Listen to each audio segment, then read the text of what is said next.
अस्सलाम वालेकुम दोस्तों। उम्मीद करता हूँ कि आप सब खैरियत से होंगे। दोस्तों, आज हम बात करने जा रहे हैं मच्छरों के ऊपर।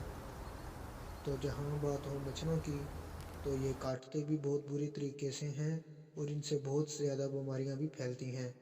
तो इसके बचाव के लिए आज हम कुछ ऐसे बहुत पौधे आपसे शेयर करने जा रहे हैं जो आपके घरों में, आपके गली मोहल्ला में आपको आसानी से मिल जाएंगे, जिनसे आप मच्छरों से मुकम्मल खात्मा पा सकेंगे।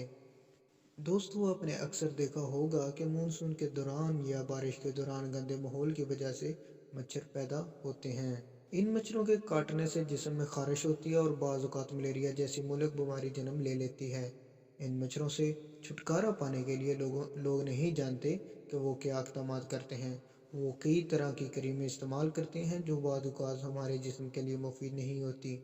बहुत से लोगों को मच्छरों के काटने से एलर्जी हो जाती है और बाज़ औक़ात नाक, कान, गले और जल्द के मुतल्लक बीमारियां पैदा हो जाती हैं। तो चलें शुरू करते हैं इनका हल।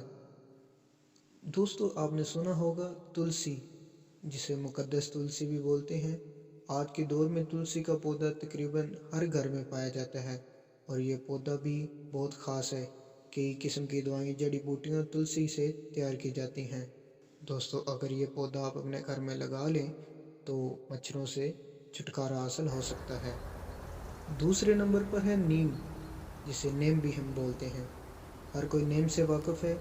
इसकी बहुत सी खसूसियात हैं और इससे कई अद्वियात भी बनती हैं।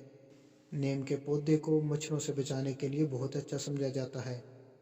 दोस्तों, नीम के पौधों से बहुत से अनासर मौजूद हैं जो कीड़ों और मच्छरों को दूर करते हैं और इसके पत्ते जलाने से आप मच्छरों को दूर भगा सकते हैं और आपका इसका तेल जिल्द पर भी लगा सकते हैं। दोस्तों, तीसरा पौधा है हारिस टकसाल। हारिस टकसाल नामी पौधा मच्छरों को भगाने में भी मददगार साबित हो सकता है। ये एक बार हमासी पौधा भी है और इसके पौधे को किसी खास देखभाल की ज़रूरत नहीं होती। इस पौधे से निकलने वाली बू मच्छरों से छुटकारा हासिल कर सकती है।